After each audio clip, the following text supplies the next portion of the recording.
What is poppin' YouTube? Back again with another video, and today we are having something special for the YouTube channel. We are doing a 2023 rookie mock draft, and I had to bring in some friends. So we brought in the Delaware boys. AJ, I think you said you were the one that's going to introduce you guys. So tell my audience a little bit about you guys so that they know exactly who they're hearing from.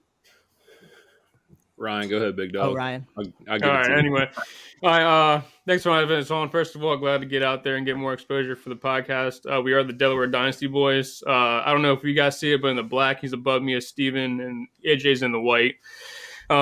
We try to bring you guys the latest and greatest with no biases, Dynasty opinions to all. Just here to make you guys get better, whether you need a little bit of help in your leagues or you're just getting used to the platform. But yeah, week in, week out content. We're here to produce, baby. Oh, like it. Because let's be honest, for those of us, we're going into week 7. For those of us tanking in our dynasty leagues, we need something to look forward to. And this is exactly what it is. So that is why we're bringing this mock to you tonight. So we're just going to kind of go. We're all going to draft 101, 102, 103, 104. And then after you make your pick, maybe elaborate a little bit why that was your pick. I can pull up some stats and we'll kind of go from there. So I forget, who did we determine had the 101?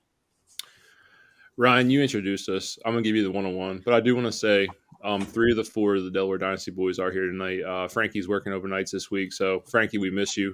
Also want to say, AJ, that is the ugliest shirt I've ever seen on a podcast. Didn't you say book it that Michigan was taking that L this week? Penn State, baby. We are Penn State. I guess just make sure you book that L. All right. Ryan, you introduced us, man. We appreciate the introduction. Start it off, baby. You got the 1-1. First of all, sorry I get the pick. Sorry, I forgot about fucking Frankie the whole time. My boy, my dog. So I get a super flex, right? But for me, I think like the workhorse running back is kind of dying. So 101 for me, I'm going Bijan Robinson. We're going in a world where we have teams that still need a running back, and the Dolphins could definitely use a running back. Despite what they just drafted James Cook, Bills could use a running back. There's profiles for him to go be a workhorse in a great offense, and the talent's insane. For as highly touted as he was in college, he's only going to touch close to 500 in his college career, which is great. Just saving his body for the NFL type of deal. 6.2 yards per carry. He's explosive out of the backfield. I love his talent. Ooh, I am on the same exact track as you. I know it's super flex. I'm not convinced that any of these quarterbacks are going to be absolutely elite. So why don't we go with the most elite prospect that we've had since Saquon, Bijan Robinson, 101. AJ, do you want to do the next pick? Yeah, sure. I love the Bijan pick. I would go Bijan as well, just to toss that in there. I think his talent is just far and away better than every rookie coming out, even the quarterbacks. Like you touched on, the workhorse running back is dying. I think there's only maybe 5 to 8 teams that wouldn't select Bijan to be their starting running back from day one. And that's saying something. That's literally just a quarter of the league or less. But anyway, for the second pick, I'm going Bryce Young. Super flex. I got to get the quarterback. A lot of people like C.J. Stroud more than Bryce Young. I'm going to die on the hill that Ohio State quarterbacks just don't make it in the NFL, regardless of how talented they are and the numbers that they put up at Ohio State. I'm not taking anything away from Ohio State. They're usually top 5 team every year. But Bryce Young he looks so poised and relaxed in the pocket. Doesn't matter how much pressure he's getting. He's a mobile quarterback, and he's still standing in there delivering the ball. He doesn't even look to run the ball. He just makes plays week in and week out. I get it. He's at Alabama. He's surrounded by endless amounts of talent, but I think when he gets in the NFL, he's going to be a baller. Yeah, AJ, you didn't know this. It's okay. I'm a big Ohio State fan, so I know we're rivals here, but I do not disagree with a single thing you said. Until Ohio State quarterback produces the NFL, I am also feeling like it might just be the system that we produce over here. Okay, question for you, though. Are you at all concerned about Bryce Young's arm strength or his height? More so the height than anything, just because, you're going to be behind 6-7 guys every week. You got a couple of them in Alabama, The arm strength, I think they can work on.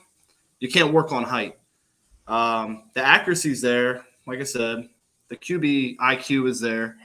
The height is going to be something that he struggles with, especially since he doesn't really use his legs that often. He can get outside the pocket and make plays, but he is a quarterback that looks to throw first, which is what coaches love to see, rather than, Kyler Murray when he came into the NFL. But I think that Bryce Young can definitely make it with his arm strength. Well, a viewer does agree with you, saying that Bryce Young, if healthy, will be better than Stroud, which is interesting. Yeah. Steven, you will be up here with the 103. So for me, my buddies in here know that I'm a running backs guy, but I'm actually going to switch this up. I bounced between 3 wide receivers this season. Who's my wide receiver 1? I'm actually going with Jordan Addison. The reason behind Jordan Addison is the explosiveness just from the line of scrimmage. Him and Caleb Williams are absolutely balling. Take away Caleb Williams, and I mean, you go back and look at it. This 1,617 touchdown season, really not many seasons in the NCAA like that. I mean, Jamar Chase off the top of my head, you can bring that up, but and on top of it, the kid has no weaknesses. He's great in the short game. He's great in the intermediate route running. He's great deep. He's very strong receiver for only being 175 pounds. He can high point very well. And they also like to get him touches out of the backfield as well. I like that multi-versatile type wide receiver. He's going to be my wide receiver 1 going into 2023. I like it. Caleb Williams, 2024. If you need to tank, start tanking now. It's looking pretty good there for 2024. That dude is a monster. He is a monster. Well, and now, so I'm up, and I'm now stuck with, since it's super, like, I just have to take CJ Stroud. If my team had 2 solid quarterbacks in a super flex league, I might lean going Jackson Smith and Jigba there. But CJ Stroud, just a man of consistency. There's a lack of rushing upside, so you're feeling a little bit maybe shaky about the upside that he has overall in your fantasy football leagues. But like we said, he's producing NFL wide receivers. You could say Brian Hartline's doing that, but he had 2 first-rounders last year. He's going to have a first-rounder this year and then produce 2 first-rounders in 2024. So I don't know. I'm happy. I'm excited for CJ Stroud, especially if he gets the draft capital. He's probably going top 5, top 6, which is enough to give him 3 or 4 years in the NFL to try to make it. Hopefully he's not going to the Giants, because that just seems like an absolute crapshoot. But we'll see where he lands. Those are some of my thoughts on CJ Stroud. Are you guys, if you needed a quarterback and you were at the 103, Bryce Young's off the board, do you feel comfortable taking CJ Stroud there, or are you just saying, you know what, Jackson Smith and Jordan Addison, those guys are too talented to let CJ Stroud fall down the board? We talk about this quite frequently on our podcast. Me being a Penn State fan, AJ being a Michigan fan, it seems like we're waiting for the Ohio State quarterback to come out and break that mold and break that what's the word I'm looking for? Just break the bias that Ohio State quarterbacks can't produce. Baby. To be honest with you, I'm avoiding Stroud just for the sole fact that I've never seen a QB come in the NFL and just ball and take over the league. This wide receiver class is loaded. At the 103, I think Njiba is the right pick. But if you're QB needy, you have to take a shot on Stroud. So are you – oh, I'm sorry. No, go ahead. No, I was going to say, so comparing the 2022 wide receiver class to the 2023, are we feeling confident in saying, are they about the same? Because, 2022 is looking really special. I'm going on board to say that 2023 will be better than 2022. Okay, I like it. Bold takes. Not super bold, but it's close. It's close to me. Ryan, what I was going to say is that, regardless of the history of Ohio State quarterbacks not producing in the NFL, in a super flex league, you really have to evaluate your team, see where your team is sitting at. If you need a quarterback and you have the 3rd pick in a rookie draft, I feel like you have to take them. Just take a chance on the upside at quarterback. Quarterbacks, super flex, win you leagues. Regardless of what the threshold is, even if you have his value, trade him. I think he's going to get more in return than a Jordan Addison or an Njigba would get you. I just think that you have to take a quarterback if your team is in dire need of a quarterback there. You really have to evaluate your team. Gotcha. Well, let us loop back to the 105. And who is the 105 pick? You got So picks, man. We're snaking this. I'm actually Oh, wait, snaking it? Yeah, we're snaking it, man. It's his Oh. podcast, man. He's got All right. snake. He wanted Jackson. Talk about Njiba, man. Go ahead. Okay, I'll take it. We'll do this. We'll do a snake here. So Jackson Smith and Jigba, I think, is an interesting one. People are starting to forget like how good this guy was last year. To be fair, dude was better than Chris Olave and Garrett Wilson.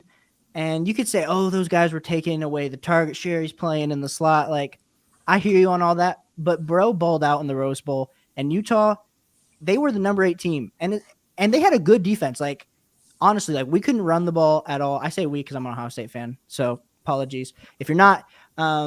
But Jackson Smith and Jigba, if we look, even though he's injured, he's going to come back. Hopefully this week. It's looking promising that he's going to come back. And I think he's going to remind everyone why we all had him as the wide receiver 1 in 2023's class. Now, I think Jordan Addison has made looking great with Caleb Williams. He looked great last year with Kenny Pickett. So I do not hate you at all if you say, hey, I like the upside of Jordan Addison. He's a little bit bigger, a little bit more refined as a route runner, where I feel like Jackson Smith and Jigba is a little bit more of just – he's not big, but he's almost like lengthy, like a very short length. And now I feel like I'm not even talking about a football player anymore. I'm just like talking about something else. But I just really like me some Jackson Smith and Jigba. I don't think he is a prototypical alpha in the NFL. And so that's something that scares me a little bit about drafting him. But especially if you get him at the 105, you're feeling pretty good. Now, if you are a super like running back needy team, Jamar Gibbs is sitting right there. So it would be a toss up for me there. But of course, we all know wide receivers last longer in the NFL. So especially if you're rebuilding, you're in these top 5 picks, Jackson Smith and Jigba is a little bit more of a long-term play. No problem with that pick. Lock me in Jahmyr Gibbs. Okay. Ryan has this rule, the 1,500 touch rule, and he's out on running backs. No need to get into it, but this guy has less touches in the NCAA than Bijan Robinson. I think what makes Jahmyr Gibbs so special is his receiving profile. To me, when you watch him play, I see an Alvin Kamara type running back. Maybe a little bit more explosive in the running game overall. He's averaging 7.3 yards per carry this season. He's fresh. He's going to probably catch 40 balls in college this year, which is a great number, especially in the NCAA. I have Bijan as the tier 1 running back, but Jahmyr Gibbs leads my tier 2s. I'm good with taking Gibbs here at 106. Love Gibbs. Yeah. I was excited to talk about either of those guys, but you screwed me with the snake. It makes it a little harder for you. Yeah. Make things interesting. You got Bijan Robinson. I don't want to hear this. Hey, AJ, man. AJ, you were on the clock, buddy. Yeah, I'm going to go with a guy that I really liked last year as well. I was hoping to see if he would follow up last year with a big year this year. And that's my guy, Sean Tucker out of Syracuse.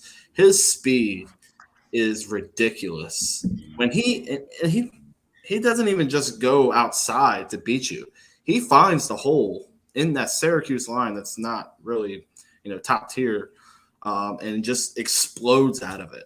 He has a second gear, unlike any other running back in college that's going to be, collegiate ready or NFL ready. Excuse me. The way that he burst out of the hole is just nonetheless amazing to me. I love watching him play. I never thought I'd say I love watching a Syracuse running back. But the dude is great. He's a great pass catcher out of the backfield too. I've seen him make some really tough catches.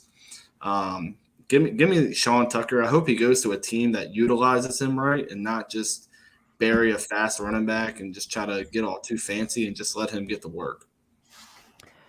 So my question with Sean Tucker. So I've seen a few different Dynasty mock drafts where Sean Tucker's fallen to the 111 or 112. And I just feel like that's ridiculous. I think the value you get at 107, even 107, I'm feeling like he's easily the RB3.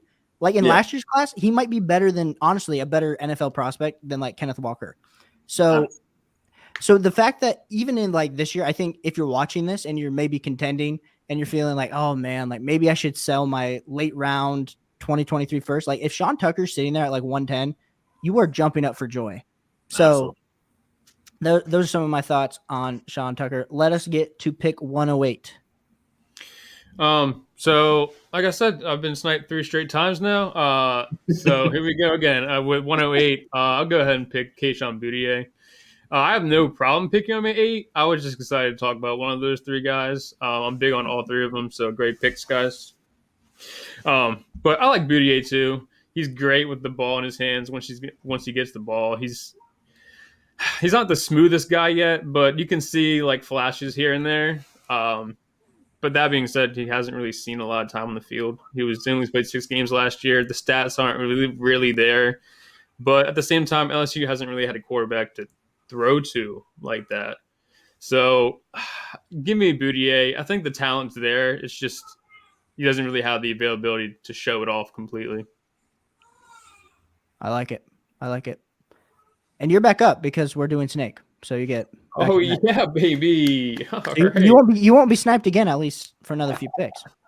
That's true. But now I'm stuck in the weird part of the draft. It's like, shit. You guys did it to me. It is tight end premium. If that helps at all, I'm looking at a tight end right now who's. I'll go. Tight end premium makes it a little bit easier. It's kind of more of a layup. So we'll go. The only one that I really know of and I have any knowledge of is Michael Mayer out of Notre Dame.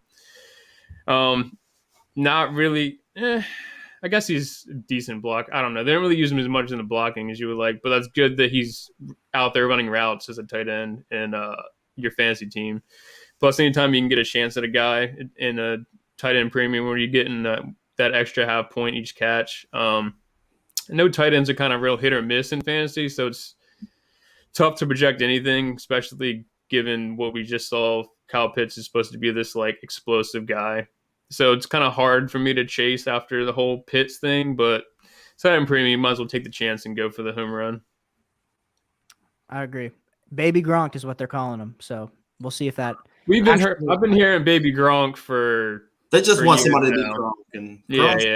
Because Pat Freiermuth is also Baby Gronk and Baby Gronk, baby. Yeah, I mean it keeps going back. So like Baby Shark. Good pick. All right, I'll follow that up. Come on, snipe me, man. Go ahead, do your thing. Again, super flex. Give me Hendon Hooker. I don't want to live in recency bias, but yeah, I didn't know which quarterback to go, so I just went tight end. I don't want to live in recency bias, but this is the second year in a row he's looked good. This year he looks great for Tennessee. He just doesn't turn the ball over. He has 1 interception this year. He had 3 last year with 31 or 32 touchdowns, 3,000 yards. Like, I mean, if you're careful with the ball, that's going to lead to great things. The dude is a playmaker. I didn't even really know much about him last year, even really coming into this year. Come on, man. The Virginia Tech man. That's my boy. Exactly. You made my point for me. But no, but like for real, like it's his ability is just popping off the tape this year. Like the way that he can just deliver the ball downfield on a strike, like I love that. And there's a lot of quarterback needy teams this year. I think he's going to go if obviously if he continues this, he's got a big matchup going up against Georgia here soon. That's really going to solidify his first round, draft stock. If he can beat Georgia, not saying he will. Georgia's defense is best in the nation. But if he can still, go out there and have a good performance, finish this season strong, he's going to be a top 16 pick next year. Like I said, there's a lot of quarterback needy teams. I'm looking at this list right here in front of me, and I can see 4 or 5 teams right here looking to go for a quarterback. And it's just, I think opportunity is going to be key for him. And it's super flex. Give me a quarterback every time. So, honest question. With Hendon Hooker's age, are we concerned at all about him being an older quarterback coming into the league, or since it's quarterback, we don't care? No, Joe Burrow was 24 when he came into the league at that point. I mean, we're talking about a Heisman Trophy winner and Joe Burrow, greatest offensive college of all time. Also look at two hugely different players. See, Sure. yeah. That was my Sure, thought. but they also offer various upsides in different ways. Hendon Hooker, like AJ said, doesn't turn the ball over, is very smart with how he plays, has the legs to extend plays, unlike Joe Burrow. Joe Burrow is more savvy with it, but I think Hendon Hooker, I'm not saying he's going to beat Joe Burrow and have that impact in the league, but I think he can be a very solid quarterback. I don't have CJ Stroud as my QB2. I have Hendon Hooker, and I think that's a great pick at 10. To QB2, I'm kind of surprised by that. I know you're I'm out. I'm on. not big on Stroud. Yeah, that's fair. I know you don't like Ohio State quarterbacks. I just value quarterback Yeah. so much in Superflex. Even if you have no intentions on needing him as a starter, somehow you got an early first-round pick and you're already a contender. You were in the playoffs. Just take that quarterback. You could trade him for pieces to build your team. Like, quarterbacks are just so valuable in Superflex. Oh, it's my pick. Give me Zach Evans. Oh, I sniped. That was my pick. Couldn't believe he was falling. And I like Zach Evans. I mean, the dude has never averaged under 6 yards per carry in college. He is second in the nation in broken tackle rate. Offers you that 4.4 speed that a lot of running backs don't possess at that next level. I mean, dude can beat you for 30, 40 yards outside. He's actually a pretty strong runner in between the tackles. The only thing I'd like to see him clean up is his pass protection. He's spotty at times in that. Yeah, at 111, I have Zach Evans as my running back 3 personally. So I think that's a great steal to get Zach Evans there. Now, does it I'm not really. he's not really being utilized as the starting running back there over a freshman? Those are my thoughts. I mean, they love Judkins. That for dude, sure. No he's question a stud there. I mean, it's a good 1-2 combo. I mean, it's good to save his legs for NFL purposes. But I mean, you see a lot of colleges do the same though with a lot of running backs. I mean, you remember Nick Chubb was in a timeshare at Georgia. I mean, we can keep going down the list, but I just think this athletic profile and his explosiveness and his ability to be able to run inside and out will be very heavily utilized at the next level. Like I said, the only thing that's going to keep him off the field is his pass pro. That's something that he has to clean up. I see him more. I don't see him being a 3-down back in the NFL. I really don't. I see him more of a change of pace running back. I mean, you touched on it with the pass pro. I think that's why Judkins is getting in there. Dude's a freshman, and he's stiffing linebackers when they come in there. He is, for sure. And I like his for 2025 class as well. I mean, but we don't need to touch on that. But I just see him more of a change of pace running back. Like, he is good outside and inside. I just don't think the consistency will carry over to the NFL. So give me like a player like who he reminds you of when you watch him play. Like a Tevin Coleman. Like, right off the bat, that's the first running back that comes to my mind. He was good in Atlanta with Devontae Freeman there. They utilized that combo well. Like, Tevin Coleman had a good 2 years with Kyle Shanahan there in Atlanta. And no disrespect to him. I mean, the Falcons, they utilized him correctly. And I don't see that being anything wrong for Zach Evans. I mean, you're in the NFL. I mean, you're getting playing time. Nothing wrong with that. I like it.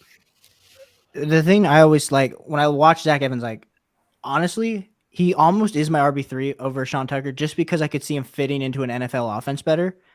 He does have some of those. Now, Jahmyr Gibbs, everyone's like Kamara, DeAndre Swift, like, that's who you're looking at.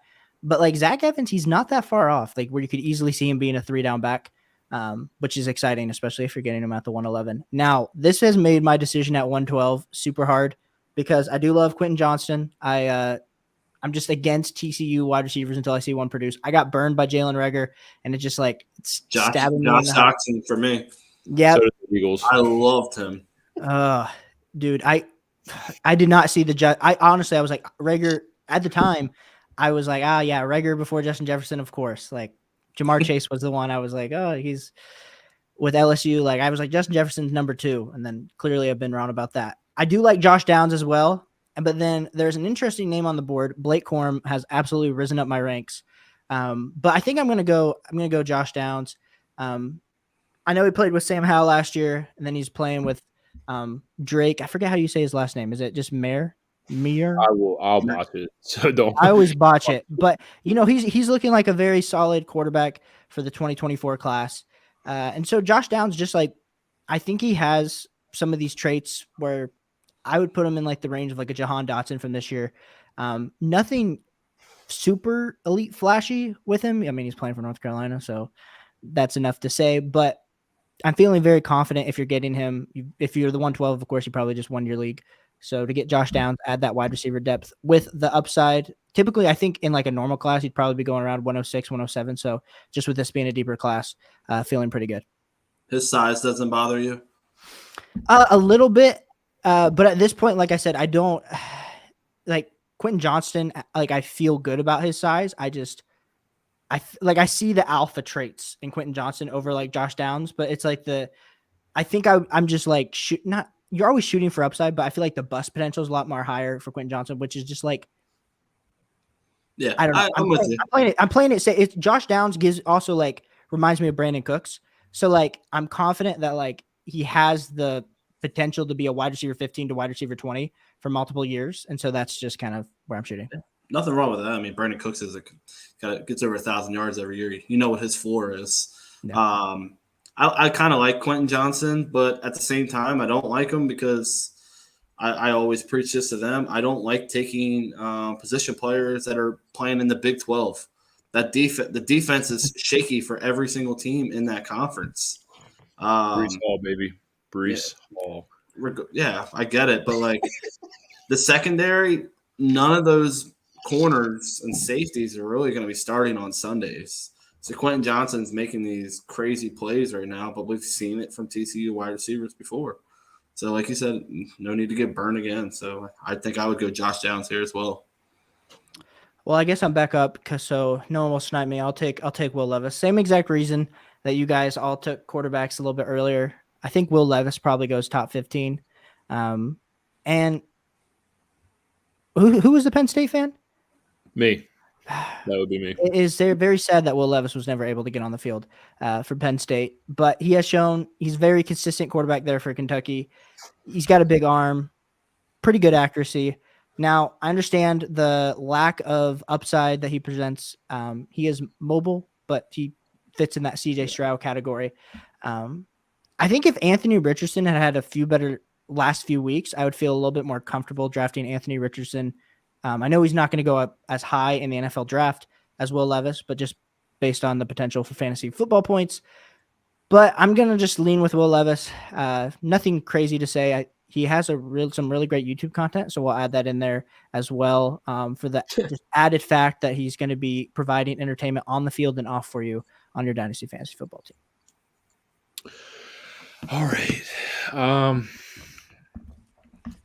Give me Quentin Johnston. I'll go ahead and lock him in here. We talk about TCU receivers. At 114, you have to take a chance on upside here. Not many big body guys you're going to get at 6'4" that run a 4.4. For how big he is too, he can stop on a dime. He has very good route running as well. The thing about it is, it comes down to this. If I'm looking at him, Marvin Mims, or Cedric Tillman, who are my three wide receivers, you have to reach for upside here. I think if anybody has a chance to be a wide receiver one left on the board, it's going to be Quentin Johnston. Would you take Quentin Johnston over? Sorry. So just for the record, I got caught up in everything. Who did AJ pick? That's a cooker. Yeah. Okay, Stevens, Evans, and Johnson. Right. All right, I'm with it. My bad. Carry on. So what were you asking? I was saying, are we taking? So if Josh Downs, and Quentin Johnston were on the board, are you taking Quentin Johnston over Josh Downs?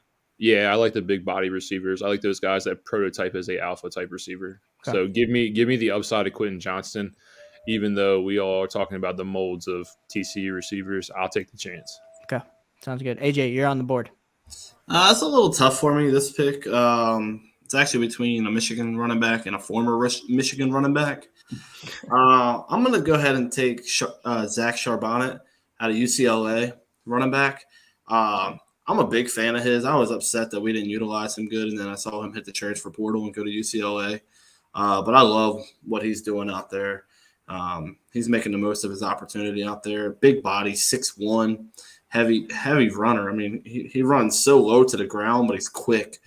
I think he can be a really good running back for a team on Sundays if they can get somebody, like a pass catcher there to split the time with him. He's not a great pass catcher, but the dude's going to eat.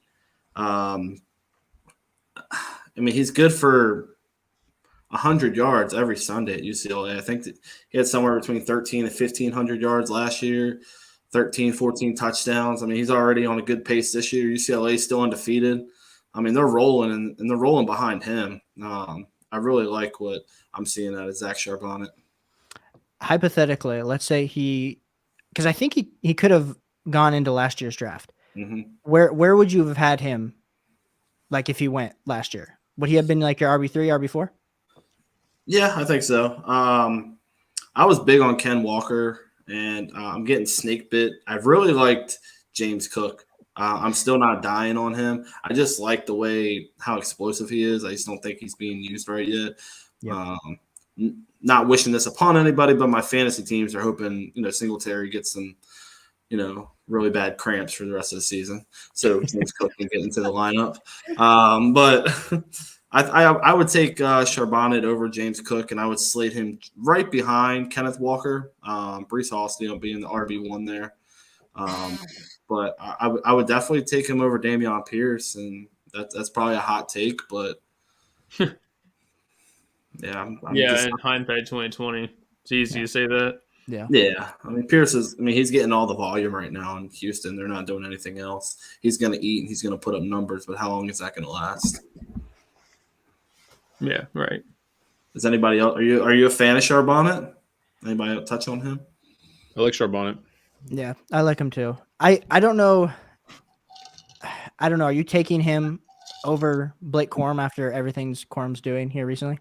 I love Corum. He's a stud. It's just the 5'8" scares me. He's really good at finding the holes, and Michigan is really good at being a good run offensive team. The way that Jim Harbaugh utilizes those offensive linemen and schemes. He's pulling linemen every play.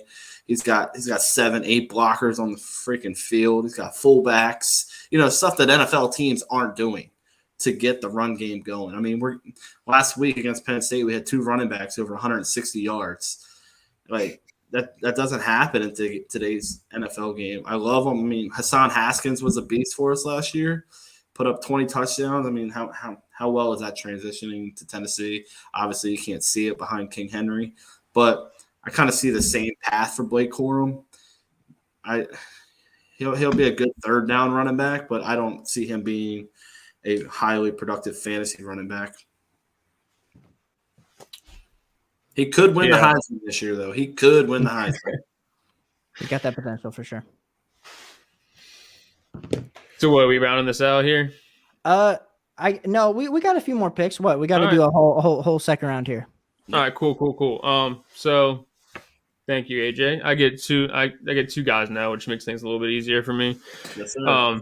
You kind of touched on him, but I am going to go Blake Corum here. Yeah, you kind of touched on everything. The size is the only thing that really scares me. He looks great out there, whether it be the offensive line setting schemes or anything. At least he could hit the hole and be explosive. He kind of, if you would have told me that at the beginning of the season, I would have never believed you. But right now, you can't be biased. Just look at what you see on the field. He looks great out there. Mm-hmm. Who does he remind you of? Me personally, or any of you, if you want to chime in. So listen, I'll ask Steven, ask AJ. I never do comparisons. You can miss me with that. I don't think you can compare anybody to anybody. Everybody's each individual player. That's fair. Ray Rice and Doug Martin are mine for Blake Corum. I love the Doug Martin comparison. I'm a fan. I would love to see that, but we saw how fast Doug Martin phased out. He had a solid, one solid RB5 season though. He did. Yeah, that rookie year. I mean, that game against at the time the Oakland Raiders, where he had 256 yards. It was And beautiful. then went on Thursday night against the Vikings and just ate them apart for like 180. I vividly remember it. I got a buddy that's a Raiders fan and a buddy that's a Vikings fan, and I was just like, the Duggernaut is just running it down your throat right now. These ugly ass jerseys. Of course, you brought up Doug Martin to the Tampa Bay Bucks fan. Yeah, what a mistake is that? You got one more pick too. Yeah, I'm following it up. I was gonna let everybody wrap up. But here I don't really. I'm like out of position players that I love. So we're talking super flex here. I went a lot to Desmond Ridder when I ran out of position players that I loved in rookie drafts. For super flexes, I'm gonna do the same thing this year. I'm gonna go Anthony Richardson out of Florida. He's got the rushing upside. He's kind of fallen off the last couple games, but I like the rushing upside. He's pretty good with that. He only has 6 touchdowns to 7 interceptions, which is a little bit concerning. But at this point in the draft, I mean, I feel like you're kind of just drafting for upside. And the ability to pass and rush is always good if you can improve, but maybe behind a veteran and find his footing in the league. Yeah, nothing wrong with that. I like that. My next pick is kind of been brought onto him by a buddy the last few weeks. Zay Flowers out of Boston College. It's kind of smaller. I know I touched on Josh Downs from North Carolina about being 5'10". I mean, but Zay Flowers, man, he makes plays out there for a small guy. He plays really big. He does. I like what I've seen. The stats aren't going to pop off the chart for you, but he's starting to get some love on the little bit of scouts for the scout the 2023 class in the NFL. Seen some guys talking about him. Doesn't really flash, but he does have some breakaway speed. Go to the right team, you never know. You actually still, if he was going to fall to me, that's who I was going to pick. Lock in for I me. didn't think anybody else had him on the radar. Lock in for me. I'm going to take Tank Bigsby. Oh, I don't think there's anything that Tank Bigsby about his profile that screams elite other than his speed and his patience. He is one of the more patient runners in the NCAA. Has a very, very good footwork. He has a very good jump cut, horizontal cuts, things like that stand out. His receiving profile is solid. And he's a big running back, and he does stand up well in pass protection. I think at this point, at 19, I think Tank Bigsby is actually a steal because he was my running back 4 going into it as well, going into the draft. see, that was that. Like what I was thinking too is the fact that you're getting Tank Bigsby in like the back end of the second round. Like that's crazy. That's how deep this class is. Crazy. I'll be honest with you. I don't really love Tank. I mean, he was supposed to be profiled as a high-end guy. Well, I don't think he barely averages more than 5 yards per carry in college, which is not great. When you see guys like Jameer posting 7.2, who spent time in Georgia Tech and then made the transfer to Alabama, and he's doing better. I mean, I don't know. I don't really see it in Tank, but we'll see. But what about the fact that he plays in the SEC for a school that has fallen off drastically in SEC play? I mean, you don't get the recruits to Auburn like you used to, things like that. I mean, they play dominant competition week in and week out. It is hard for somebody like that to stand out every week when it comes to the play that you're, like I said, the SEC is the best football in the country. That's my only question to you. I mean, that's a fair point. I don't know. I haven't seen anything spectacular that, like even you said, his only elite upside is his speed. And his patience, which it'll get you somewhere, but you still need more tools than that to make it in the league. Yeah. Now, as a Steelers fan, I'm not calling him Le'Veon Bell or anything like that. We're not going to get that twisted. We're not going to get that far off here. That's not what we're going for. No, we're not.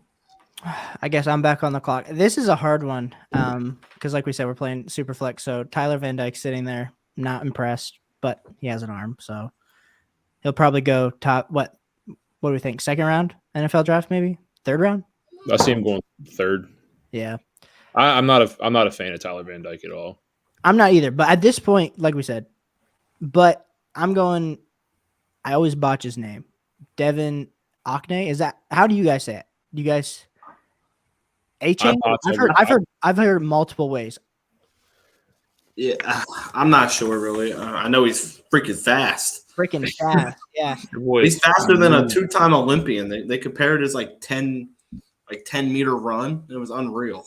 No, I'm pretty sure he's going to get in the NFL and just get blown up after running for 20 yards. And he might not get back on the field for another 3 games. But like we said, you get to this point, you're just shooting for upside. There was a running back from Oregon, I don't know, 8 years ago. It was super fast. Michael James. Michael James. Just blown up every week. It was like returning punts, and it was just like Troy Polamalu just blasted him. I mean, it wasn't actually Troy Polamalu, but that's what it felt like. Right. But yeah, I don't really have anything to add other than he's super fast. He can catch the ball really well. He gave Isaiah Spiller a run for his money last year and made Isaiah Spiller a 3rd-round pick instead of maybe a 2nd-round pick in the NFL draft. So I don't know. He's performed okay up to this point. Nothing crazy standing out on the stat sheet, but he's super fast. And, NFL teams, when they see a Tyreek Hill come in and run the 40, all of a sudden all the GM's eyes open up and think, wow, we need that speed on the field, until they realize that the kid really can't hold on to the ball that well. So, yeah, I guess we're shooting for upside here and hoping it works out.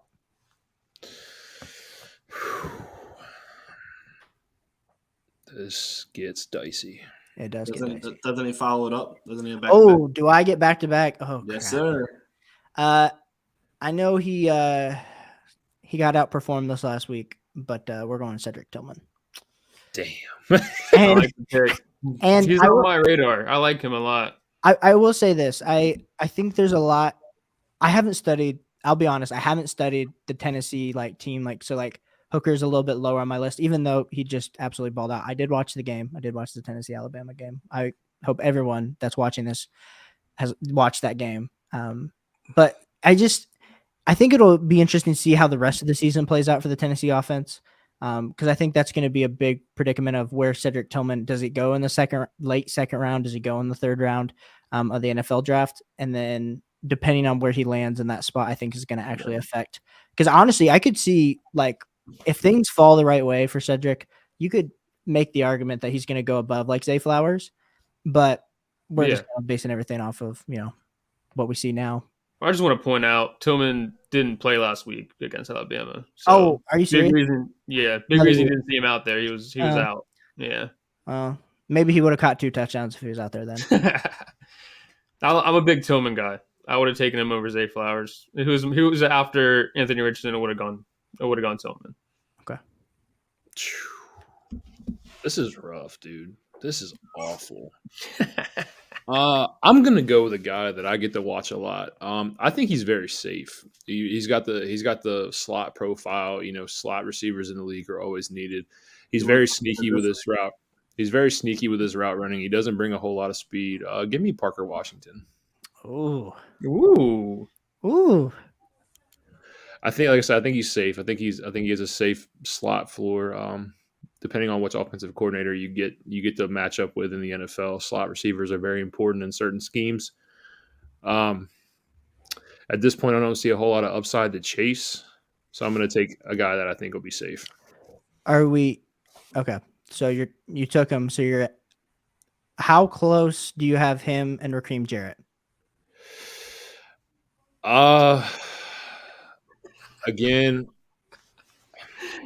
Again, when it gets to this, you're just I get to watch Parker Washington every Saturday. Maryland is a team I really don't watch a whole lot of, even though we live in Delaware. I actually think Raheem Jarrett is faster and is smoother out of his breaks at times than Parker Washington, but I think Washington has the better hands. I think Washington. I like the fact that he's so reliable when it comes to the Penn State offense. Who's going to on 3rd down. He's all reliable. I like that. He reminds me a lot of a Hunter Renfrow type receiver.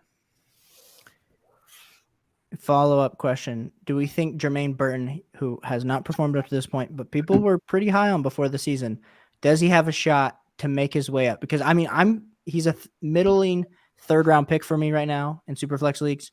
Do you think he has a shot to make it into the back end of the second if things fall right? Yeah, I do. I mean, he's an Alabama product right there. I mean, look at the wide receivers that have been going in the second round the last few years. Wan'Dale Robinson, nobody saw him going in the second round. I mean, I remember when Chiefs traded up, it took Mecole Hardman early in the second round. I mean, somebody's just going to be like, I can see New England just coming out of nowhere. I mean, they took Tyquan Thornton in the second round last year. Be like, he's an Alabama guy. Let me get him. I mean, the resume speaks for itself. Yeah, it's crazy. This is the first time we're not talking about a wide receiver from Bama coming in the first round in a long time. It's weird. It is it's really weird. But like AJ said, Bama has a history for producing wide receivers.